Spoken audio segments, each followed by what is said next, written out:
നമസ്കാരം, കർമ്മ ന്യൂസിലേക്ക് സ്വാഗതം. അമിത് ഷാ ചാലക്കുടിയിലെത്തുന്നുവെന്ന പുതിയ വാർത്തയാണ് ഇപ്പോൾ ലഭിക്കുന്നത്. NDA സ്ഥാനാർത്ഥിയായി AN രാധാകൃഷ്ണൻ മത്സരിക്കുന്ന മണ്ഡലമാണ് ചാലക്കുടി. വൈകിട്ട് 5 മണിയോടെയാണ് BJP ദേശീയ അധ്യക്ഷൻ അമിത് ഷാ എത്തുക. ദേശീയ നേതാക്കളുടെ വരവോടെ ശ്രദ്ധ പിടിച്ചുപറ്റുന്ന കേരളത്തിലെ മണ്ഡലമായി ചാലക്കുടി മാറിയിരിക്കുകയാണ്. തങ്ങളുടെ മണ്ഡലത്തിലെ സ്ഥാനാർത്ഥിയായ AN രാധാകൃഷ്ണനായി അമിത് ഷാ തന്നെ എത്തുന്നുവെന്നത് ചാലക്കുടിയിലെ അണികൾക്കെല്ലാം ആവേശവും ഊർജവുമാക്കിയിരിക്കുകയാണ്. BJP ദേശീയ നേതൃത്വം ഏറെ നിർണായകമായി നോക്കിക്കാണുന്ന സീറ്റാണ് ചാലക്കുടി. BJP സംസ്ഥാന ജനറൽ സെക്രട്ടറി AN രാധാകൃഷ്ണന് ഇപ്പോൾ ലോക്സഭാ തെരഞ്ഞെടുപ്പിൽ മത്സരിക്കുമ്പോൾ എങ്ങനെ നോക്കിയാലും കേന്ദ്രത്തിൽ സീറ്റ് ഉറപ്പാണ്. BJP ദേശീയ നേതൃത്വത്തിന് അദ്ദേഹത്തിലുള്ള വിശ്വാസം എത്രയുണ്ടെന്ന് ഇതിലൂടെ മനസ്സിലാക്കാം.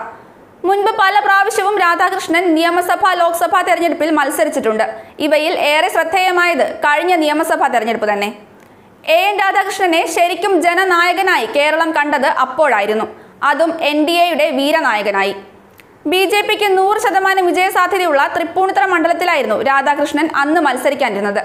തെരഞ്ഞെടുപ്പ് പ്രചാരണവുമായി ബന്ധപ്പെട്ട മീറ്റിംഗിനിടയിൽ രാധാകൃഷ്ണൻ തന്റെ പാർട്ടി ഭാവി മാറ്റിമറിച്ച് ആ തീരുമാനമെടുത്തു. അതുവരെ BJPക്ക് വെറും 7000-നോടടുത്ത് വോട്ട് മാത്രം ലഭിച്ചിരുന്ന C ഗ്രേഡ് മണ്ഡലമായ മണലൂരിലാണ് താൻ മത്സരിക്കാൻ പോകുന്നതെന്നതായിരുന്നു ആ തീരുമാനം. ഇത് കേട്ട് ഞെട്ടിയ അണികൾ പിന്തിരിപ്പിക്കാൻ നോക്കിയെങ്കിലും അദ്ദേഹം വഴങ്ങിയില്ല. പിന്നീടുണ്ടായത് ചരിത്രവും. പാർട്ടിയെ ഞെട്ടിച്ചുകൊണ്ട് 40,000 വോട്ടുകൾ അദ്ദേഹം മണലൂരിൽ നേടിയെടുത്തു. അതായത് ഇതുവരെ പാർട്ടിക്ക് അവിടെ കിട്ടിയതിനേക്കാൾ 5 ഇരട്ടി വോട്ടുകൾ. AN രാധാകൃഷ്ണന്റെ ഈ വിജയഗാഥ തന്നെയാണ് ചാലക്കുടിയിൽ പാർട്ടിക്ക് ആത്മവിശ്വാസം നൽകുന്നത്. ഈ തെരഞ്ഞെടുപ്പിൽ ചാലക്കുടി പ്രസക്തമാകുന്നത് AN രാധാകൃഷ്ണന്റെ വരവോടെയാണ്. അതിനാൽ BJPയുടെ നെടും തൂണായ അമിത് ഷായ്ക്ക് ചാലക്കുടിയിൽ വരാതിരിക്കാനാവില്ല. രാധാകൃഷ്ണനിൽ ജനങ്ങൾക്കുള്ള വിശ്വാസം ഒന്നുകൂടി ശക്തമാക്കുക എന്നതാണ് അമിത് ഷായുടെ തന്ത്രം. BJP ദേശീയ നേതൃത്വത്തിന് ചാലക്കുടിയോട് അനുഭാവം പുലർത്താൻ AN രാധാകൃഷ്ണൻ എന്ന ഒരാൾ തന്നെ ധാരാളം. ശബരിമല പ്രക്ഷോഭ സമയത്തും രാധാകൃഷ്ണൻ വിയർപ്പൊഴുക്കിയിരുന്നു. ശബരിമലയിലെ നിരോധനാജ്ഞ പിൻവലിക്കണമെന്നാവശ്യപ്പെട്ട് സെക്രട്ടേറിയറ്റ് പടിക്കൽ നിരാഹാരം നടത്തുകയുണ്ടായി. AN രാധാകൃഷ്ണന്റെ നിരാഹാര സമരം അവസാനിപ്പിക്കാൻ സർക്കാർ നടപടി സ്വീകരിക്കണമെന്നാവശ്യപ്പെട്ട് അന്ന് BJP യുവമോർച്ച പ്രവർത്തകർ തിരുവനന്തപുരത്ത് നടത്തിയ മാർച്ചിൽ വലിയ തോതിൽ സംഘർഷമുണ്ടായിരുന്നു.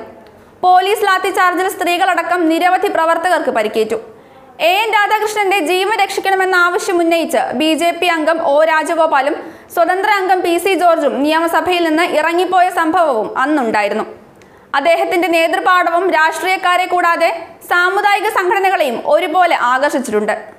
മലങ്കര ഓർത്തഡോക്സ് സഭ അങ്കമാലി ഭദ്രാസനാധിപൻ യുഹോനോൻ മാർ പോളികാർപ്പസ്, ശബരിമല മുൻ മേൽശാന്തി PV നാരായണൻ നമ്പൂതിരി, ഡോക്ടർ ഷേഖ് യൂസഫ് സുൽത്താന്റെ മകൻ നിസാമുദ്ദീൻ എന്നിവരാണ് തെരഞ്ഞെടുപ്പിൽ കെട്ടിവെക്കാനുള്ള പണം AN രാധാകൃഷ്ണന് നൽകിയത്. 2020 പോലും കട്ടയ്ക്ക് കൂടെയുണ്ടായിരുന്നു.